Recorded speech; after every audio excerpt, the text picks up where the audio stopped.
Welcome back to Sunday Night in America. There's good news, bad news. Which do you want first? A new Fox poll has good news for Donald Trump. His approval rating is 49%, which is an all-time high. The same poll, however, shows angst among Americans about the economy. 71% of those surveyed predict a recession this year. On tariffs in particular, President Trump will impose a 25% tariff on imported vehicles. Here's the president on the benefits. This is going to lead to the construction of a lot of plants, and in this case, auto plants.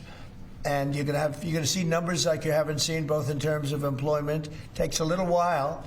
You're going to have great construction numbers initially, and then ultimately you're going to have a lot of people making a lot of cars. The president is preaching patience and a level playing field.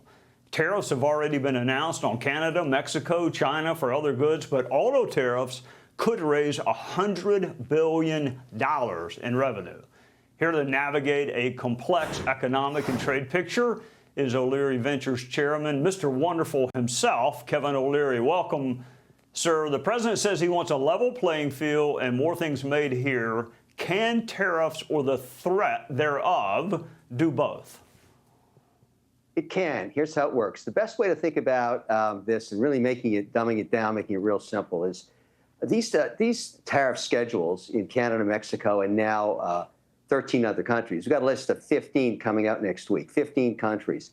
What Trump is trying to do is examine all of these, and some of them were put in place right after the Second World War. So there's a lot of imbalance. If you look at aggregate of tariffs in the United States on inbound, they're much less than what countries are charging on outbound into their countries of American goods.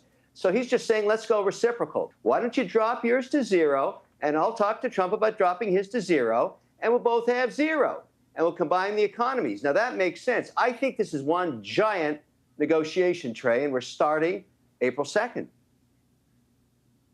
All right, they don't call you Mr. Wonderful for nothing, and they don't call me a cynic for nothing. Do you see this having a happy ending, the tariffs and the retaliation and the more tariffs and more threats of retaliation? I mean, do you see this cycle breaking and us emerging better on the other side? I do, but not with Canada in the next 6 weeks, because there's an election going on there right now, and Trump's had a direct influence on it. Trump is being used as an existential threat. Both candidates are saying, only I can save you from what Trump is doing to us, and using Trump as leverage to get their voting bases out. So Carney is with the liberals. He's talking about Trump being the end of the free world as we know it. And the other candidates in the same boat, Pierre Poilievre, saying, look, Trump, I will defend you against Trump. I will fight Trump, yada, yada, yada. Now, it's great for politics. It's bad for trade negotiations, but it's just the timing is wrong. As soon as the election's over, the country will have a new leader with a 4-year mandate, just like Trump, and they'll fly down to Washington right away and start the negotiations. Where they go, in my view, is a positive thing, because these tariffs do a tremendous amount of damage on both sides of the border. 17 states, their number one trading partner is Canada.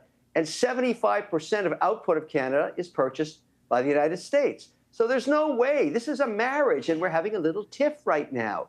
A little, difficult time in a long 100-year marriage. That's exactly what it is. All right, viewers, you have the president and Mr. Wonderful himself both preaching patience, so I'm going to listen to them. All right, let me ask you about recession. 71% of our fellow citizens see a recession on the horizon. What does that mean to you, and do you agree? I don't agree. I look at tariff sheets on 54 companies that are all private, selling in all 11 sectors. I haven't seen any recessionary trends yet. A lot of this has to do with job owning, being scared about what these tariffs are going to do. Now, if these tariffs stayed in place a long period of time, yes, they could have some pressure in terms of slowing things down due to price increases and inflation. But I don't think that's the case. I'm in the camp that says this is a giant, very difficult, complex negotiation across 15 different countries. And most countries are going to be incentivized to cut a deal, because I don't see it in the numbers. This is a strong economy. Consumers still have money to spend. I think you have to take the noise away from the signal. The signal's pretty good in the economy right now. Let's see what happens over the next 2 to 3 months on this tariff stuff. All right, Mr. Wonderful, I'm going to follow your lead. I'm going to be patient. I'm not going to be worried, and then I'm going to have you back on, and we can see where we stand then. In the meantime, thank you for loaning us your expertise on a Sunday night. Take care, Trey. Thanks.